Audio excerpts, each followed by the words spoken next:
बिस्मिल्लाहिर्रहमानिर्रहीम और अस्सलाम वालेकुम।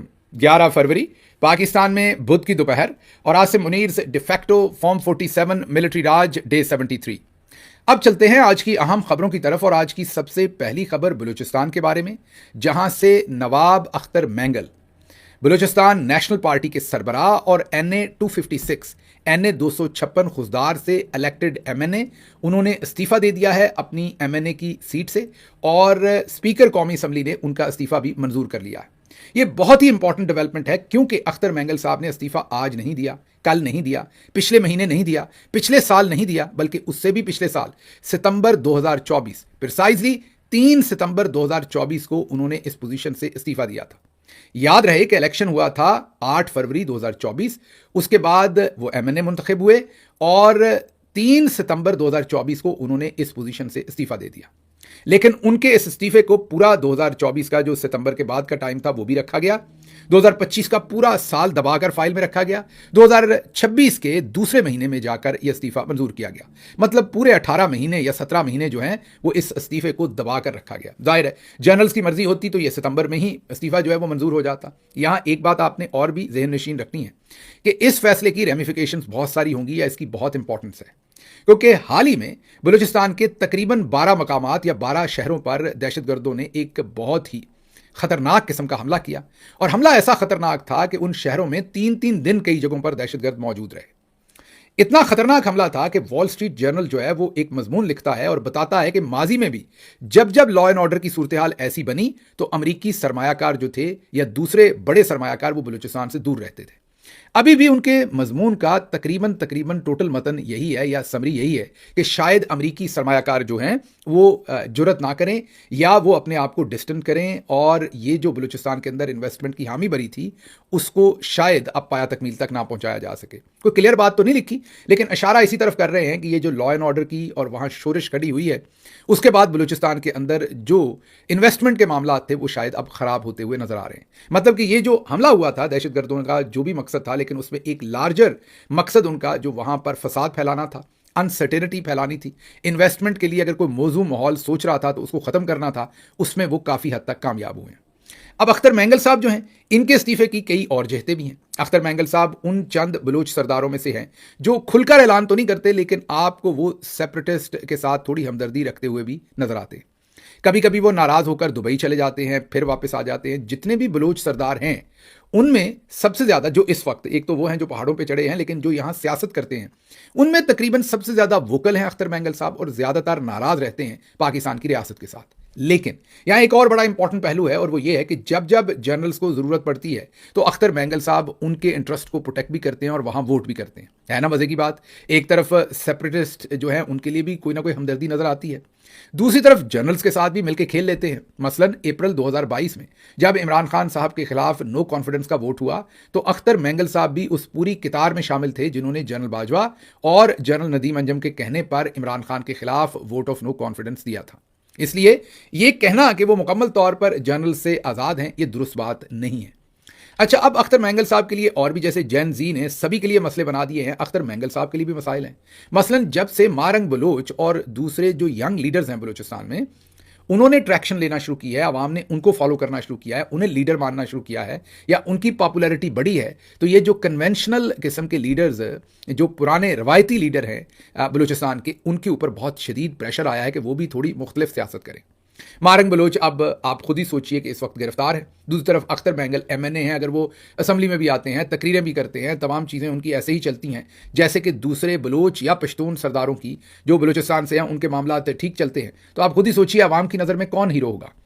क्या मारंग बलोच जो जेल में हैं वो होंगी या अख्तर मैंगल जो असम्बली में होंगे वो होंगे। तो इन हालात में भले जनरल्स के साथ बड़ी क्लोज कोऑर्डिनेशन है अख्तर मैंगल साहब की माजी में देखने को मिली, लेकिन जो ग्राउंड रियलिटीज़ हैं उनको वो अब इग्नोर नहीं कर पा रहे और उन्हें पॉपुलर सियासत करनी पड़ रही है जिसके लिए उन्हें इस्तीफा देना पड़ा है। तो इसकी कई जहतें हैं। एक तो हाल ही में होने वाला हमला, इंटरनेशनल माहौल बलूचिस्तान के लिए, मिसिंग पर्सनस के मामले के ऊपर आप देख लीजिए आसमा जहांगीर की जो कॉन्फ्रेंस हुई है आसमा जहांगीर साहबा के नाम पर लाहौर में, उसमें भी और उसके अलावा भी जो यूरोपियन कंट्रीज़ हैं उनका जो बलोच मिसिंग पर्सनस के ऊपर रद्द अमल है उसको देख लीजिए, या मारंग बलोच और दूसरों की बलूचिस्तान के अंदर सियासत को देख लीजिए। तो और फिर जर्नल्स के साथ जो कोऑर्डिनेशन है इनकी अख्तर मैंगल साहब की उसको देखें तो मुझे ये लगता है कि शायद अख्तर मैंगल साहब को इस वक्त हीरो बनना है और जर्नल्स को भी कोई ऐसा हीरो चाहिए जो उनके साथ मिलकर काम करने को तैयार हो, तो शायद फिर ये बाहमी दिलचस्पी के अमूर पर बातचीत करने के बाद इस इस्तीफे को मंजूर किया गया। मुझे नहीं लग रहा कि ये कोई बड़ा ही इंडिपेंडेंट इस्तीफा है, लेकिन बहरहाल जैसे भी किया गया है ये गलत किया गया है। मेरे ख्याल में बलूचिस्तान के मामलात को बैठकर सुलझाना चाहिए। हमारे जर्नल्स जैसे जर्नल याया कहते थे कि मुझे जितना मशरकी पाकिस्तान का पता है किसी को नहीं पता, और पाकिस्तान टूटने से एक दिन पहले भी उनकी बातों में इतनी हमाकत थी, इतनी बेवकूफ़ी थी, इतने वो कोई नाहंजार किस्म के इंसान थे कि बाद में हम सब ने देखा कि बिल्कुल बेवकूफ़ी की बातें वो करते थे। अभी आज भी हमें वैसी बेवकूफ़ी की बातें नहीं करनी चाहिए, थोड़े कहे को ज़्यादा समझना चाहिए और बलूचिस्तान के मामलात को समेटना चाहिए। बहरहाल बहुत ही मेजर डेवलपमेंट है मेरे नज़दीक, देखते हैं आगे क्या होता है। व्लॉग आज हमने सुबह का थोड़ा लेट इसलिए भी किया कि हम इंतजार कर रहे थे कि सलमान सफदर साहब अपनी रिपोर्ट जमा करवाएं और हम आपके सामने रखें। अभी जब हम रिकॉर्डिंग कर रहे हैं तो पाकिस्तान में तकरीबन दोपहर के 12 साढ़े 12 बज रहे हैं। अभी तक रिपोर्ट जो है वो जमा सुप्रीम कोर्ट में ना हो सकी, इसलिए हम उसके ऊपर कोई बात नहीं कर पा रहे। लेकिन ये बात तो वाज़ेह है कि बुशरा बीबी की फैमिली से अब ये बात सभी को पता चल चुकी है, ऑफिशियली पता चल चुकी है कि इमरान खान साहब की आंख शदीद ख़राब है और जो उनकी आंख के अंदर इंजेक्शन लगाया गया उससे 10% भी आराम नहीं आया और उनकी आंख जो है वो ख़राब हो रही है और उनको फौरी तौर पर अब किसी हॉस्पिटल में मूव करने की ज़रूरत है। शायद इन्हीं चीज़ों को देखते हुए जेल के अंदर से हालात ज़रूर जस्टिस याया अफरीदी को पता होंगे, जिसके लिए उन्होंने फिर सलमान सफदर साहब को कोर्ट का दोस्त बनाकर जेल के अंदर भेजा और उन्हें कहा कि तमाम चीज़ों से हमें वापस आकर आप आगाह करें। अब देखते हैं कि क्या याया अफरीदी जो हैं इसके बाद कोई होश के नाखुन लेते हैं या नहीं, और इमरान खान साहब को फौरी वो शिफ्ट करते हैं किसी हॉस्पिटल में या नहीं। करना चाहिए, जितना इस वक्त मसला ख़राब है, आंख का मसला जितना ज़्यादा ख़राब है, फौरी तौर पर इमरान खान साहब को हॉस्पिटल शिफ्ट करना चाहिए और उनका मुकम्मल इलाज वहाँ पर होना चाहिए। अब ज़रा अगले टॉपिक पर हम बात कर लें और वो भी इसी से रिलेटेड है, और वो है कि अब जो टाउट किस्म के सहाफ़ी हैं जैसे मुनीब फ़ारूक, वो कह रहे हैं कि याया अफरीदी ने सब कुछ खुद नहीं किया। वो बाद में बता रहे हैं हमने तो जब ये काम शुरू हुआ था उसी वक्त बता दिया था कि याया अफरीदी अपनी मर्जी से तो बेचारे नहीं कर सकते, वो भी एक अर्दली किस्म की शख्सियत है। मुनीब फ़ारूक कह रहे हैं कि ज़्यादा से ज़्यादा बड़ी रिलीफ यही होगी कि इमरान खान साहब के केसेस जो हैं वो इस्लामाबाद हाई कोर्ट में मेरिट पर सुन लिए जाएं, उनकी बारी पर सुन लिए जाएं, कोई रिलीफ नहीं दिया जा रहा, ये मुनीब फ़ारूक कह रहे हैं। फिर वो कहते हैं कि बसाद एहतराम आप क्या ये समझते हैं कि इमरान खान के ही वकील को फ्रेंड ऑफ कोर्ट बनाकर जेल भेजना क्या ये याया अफरीदी ने खुद ही कर लिया? वो इशारा दे रहे हैं कि इसके पीछे जर्नल्स हैं और जर्नल्स की मर्जी से ये हुआ है। फिर वो ये कह रहे हैं कि याया अफरीदी ने बहुत कुछ सोच कर ही सलमान सफदर को इमरान खान तक रसाई देने का ये फैसला किया। जाहिर बात है कि उन्होंने मुशावरत भी की होगी, और जब मुशावरत होती है तो वो खुली मुशावरत होती है, थोड़े को ज़्यादा जानिए। अच्छा, मैं पिछले व्लॉग में आपको ये बता चुका हूँ अपने पॉइंट ऑफ व्यू से कि ये असल में इन्होंने इमरान खान साहब की आंख का मसला जितना संगीन कर लिया है और 5 महीने तक उनकी जो एक्सेस बंद रखी है, इन्होंने अपने जो सतही किस्म के इनके ऑब्जेक्टिव थे वो तो एक तरफ से अचीव कर लिए कि 8 फरवरी का एहतजाज था या इमरान खान जहनी मरीज़ कहते थे आसिम मुनीर को, उन तमाम चीज़ों में तो कोई इन्होंने रिकावट अपने लिए या स्पेस अपने लिए बना ली। लेकिन दूसरी तरफ इन्होंने जो नुकसान कर लिया, एक तो इमरान खान के जो इंसानी हकूक़ हैं जो पूरी दुनिया के अंदर पता चला कि उनको किस तरीके से ट्रीट कर रहे हैं, उसके साथ ही साथ फिर हाल ही में उनकी जो आंख का मसला हुआ उसमें ये इतना दूर निकल गए हैं कि अब इन्हें कोई ना कोई फेस सेविंग चाहिए, जिसके लिए हमने भी कल आपको बताया था कि ज़रूर जर्नल्स ने ही याया अफरीदी को कहा होगा कि अब हमें फेस सेविंग दीजिए, हम बहुत दूर निकल गए। बहरहाल ये ख्याल है, क्योंकि जब हम इनकी हरकतें देखते हैं तो फिर हमें लगता है कि नहीं हो सकता अभी भी इन्हें अकल ना आई हो और अभी भी और ज़्यादा बुरे और गंदे काम करना चाहते हों और अभी भी शायद ये कानून, इंसाफ और आइन के मुताबिक ना चलना चाहते हों। आगे चलते हैं। आगे जनाब सुहेल वड़ाई साहब फिर गुस्सा करते हैं जब हम तनकीद करते हैं, लेकिन खुलकर इमरान खान के दुश्मन बने हुए हैं, खुलकर पाकिस्तान तहरीक इंसाफ के दुश्मन बने हुए हैं। सहाफ़त तो रही दूर की बात, मुखालिफ पॉलिटिकल पार्टीज़ के लोग भी जो गंदी बातें नहीं करते वो सुहेल वड़ाई साहब करते हैं। मेरी समझ से बाहर है कि वक्त गुजर जाएगा, कल को इमरान खान और पाकिस्तान तहरीक इंसाफ जब गवर्नमेंट में आएंगे तो ये किस मुंह से अपने आप को सहाफ़ी कहेंगे। तब अब उनका बयान सुनिए। इमरान खान की रिहाई अगर बगैर किसी शर्त के होती है तो इसका मतलब है कि इस पूरे निज़ाम का बिस्तर गोल करना है, और अपने पाँव पर कुल्हाड़ी कौन मारता है। इमरान खान अगर बाहर आकर खिताब करे या धरना दे तो यह निज़ाम कैसे बच सकता है। ये चाहेंगे इमरान खान घर बैठें। वो एक तरह से हुकूमत को और आर्मी चीफ को डरा रहे हैं कि इमरान खान बाहर आए तो तुम लोग अपने पाँव पर कुल्हाड़ी मारोगे, और अगर वो बाहर आए तो उन्होंने आपको नहीं छोड़ना, तो आपका पूरा निज़ाम तबाह हो जाना, इसलिए इमरान खान को मत छोड़ें। ये आखिरी लाइन वो कह नहीं रहे, लेकिन डरा कर उनका मकसद यही कन्वे करना है। समझ से बाहर है। एक सहाफ़ी ऐसे काम कैसे कर सकता है? सहाफ़ी का काम इंसाफ, कानून, आइन के साथ खड़े होना होता है। हाँ, तजिया होता है उसका काम, लेकिन तजिए के एंड पर उन्होंने जोर देना होता है कि कानून और इंसाफ के मुताबिक सारे काम करने चाहिए। ये अजीब हमें सहाफ़ी मिले हैं जो डरा रहे हैं, धमका रहे हैं और उन्हें प्रवोक कर रहे हैं कि आप ये काम हरगिज़ ना कीजिएगा, इमरान खान को मत रिहा कीजिएगा, जेल के अंदर ही रखिएगा, क्योंकि अगर आपने रिहा किया तो आपको नहीं छोड़ेगा। अब अगर ये सहाफ़त है तो फिर अल्लाह की सुपुर्द है।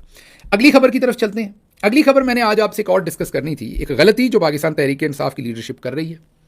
मेरे ख्याल में उन्हें सोचना चाहिए कि वो ये गलती क्यों कर रहे हैं।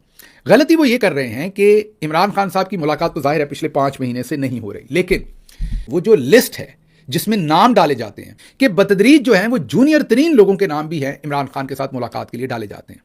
और बतदरीज हमने ये भी देखा कि कई कई हफ्ते तो ऐसे होते हैं कि कोई भी एक सीनियर या काबिल जिक्र नाम जो है वो लिस्ट में नहीं होता, तमाम के तमाम तकरीबन जूनियर तरीन लोग जो हैं उनके नाम लिस्ट में डाल दिए जाते हैं। अब जर्नल्स क्या चाहते हैं? वो ये चाहते हैं कि ये मामूल बन जाए कि इमरान खान की मुलाकात नहीं करवानी। अब मुलाकात तो चले नहीं होनी, लेकिन जब आप बड़े नामों का, बड़े जो वकील हैं उनके नाम डालेंगे, हर दफ़ा पार्टी के बड़े बड़े 5 लोगों के नाम डालेंगे तो कम से कम वो 5 लोग तो जेल पहुंचेंगे मुलाकात करने के लिए। अब जब वो 5 लोग जेल पहुंचेंगे तो उनसे मीडिया भी बात करेगा। जाहिर है जब बड़ा नाम होता है, एक नोन फेस होता है, उसे मीडिया की ट्रैक्शन भी ज़्यादा मिलती है, उसकी कहे हुए अल्फाज मीडिया के ऊपर रेजोनेट भी ज़्यादा करते हैं, तो आपका बयानिया जो है वो मीडिया के अंदर कम से कम फैलेगा और प्रेशर जो है वो जर्नल्स के ऊपर आएगा। हम उसके अपोजिट क्या कर रहे हैं, और ये पिछले 1 साल से या 6-8 महीने से हम लगातार ये काम कर रहे हैं। हमें पता है कि उन्होंने मुलाकात नहीं करवानी। भाई अगर आपको ये पता भी है कि उन्होंने मुलाकात नहीं करवानी, तो फिर भी जो काबिल जिक्र लोग हैं आपकी पार्टी के अंदर, कम से कम 50 से 100 ऐसे लोग, कम से कम 50 ऐसे लोग जरूर हैं जो काबिल जिक्र लोग हैं, उनके नाम डालिए। पुराने लोग भी अभी मौजूद हैं और अभी इस वक्त भी कई काबिल जिक्र नाम जो है वो मौजूद हैं, उनके नाम डालिए। स्पेशली मीडिया के फेसेस जो मीडिया को एंगेज कर सकें, जो बयानियां बिल्ड कर सकें, जेल के सामने खड़े होकर बात कर सकें। जब आप उनके नाम डालेंगे और वो जेल जाएंगे और उनकी मुलाकात नहीं होगी तो जेल के सामने घंटा, 2 घंटे, 4 घंटे रुकेंगे, उससे एक बयानिया बनेगा, एक माहौल बनेगा। आप क्यों जानबूझकर ऐसे ऐसे नाम डाल रहे हैं लिस्ट के अंदर जिन्हें कोई भी नहीं जानता? ऐसे नाम होते हैं कि जिन्हें हम भी पूछते हैं, बाद में पता चलता है जी ये कोई सहाफ़ी हैं जिनका हमें नहीं पता, या पता चलता है ये कोई वकील हैं जिनका हमें भी नहीं पता, किसी को भी नहीं पता। तो ये मेरी बहुत ही हाथ बांध कर पाकिस्तान तहरीक इंसाफ की जो लीडरशिप जो ये लिस्टें बनाती है उनसे मेरी गुजारिश है। फॉर एग्जाम्पल शाह फरमान साहब का नाम ज़रूर डालें, वो आएँ ज़रा, आज़म स्वाति साहब का नाम ज़रूर डालें, और भी बहुत सारे लोग हैं जिनके नाम आप डाल सकते हैं, जो सेनेट में भी आते हैं, तकरीरें भी करते हैं, उनके नाम आप एक वक्त छोड़ के दूसरा वक्त ज़रूर डालें। हर दफ़ा पंजाब के और केपी का एक प्रेसिडेंट, एक सेक्रेटरी जनरल कम से कम हर दफ़ा होना चाहिए। इसी तरह हर दफ़ा 1 या 2 सेनेटर्स होने चाहिए, 1 या 2 जो चीदा एमएनएज हैं, मैं बिल्कुल फ्रेश एमएनएज की बात नहीं कर रहा, जो पुराने हैं उनके नाम होने चाहिए। फिर इसी तरह किसी बड़े सहाफ़ी जो 4, 5, 6, 7 मिलने को तैयार हैं, उनका नाम रोटेशन के ऊपर आप डाल सकते हैं। और भी इस तरह के बहुत सारे आप काम कर सकते हैं जिससे ये जो लिस्ट बनाकर आप जारी करते हैं, या थर्सडे वाले दिन जो इमरान खान साहब की मुलाकात होनी होती है, वहाँ पर कुछ नामी ग्रामी नाम ले जाकर आप खड़े कर सकते हैं।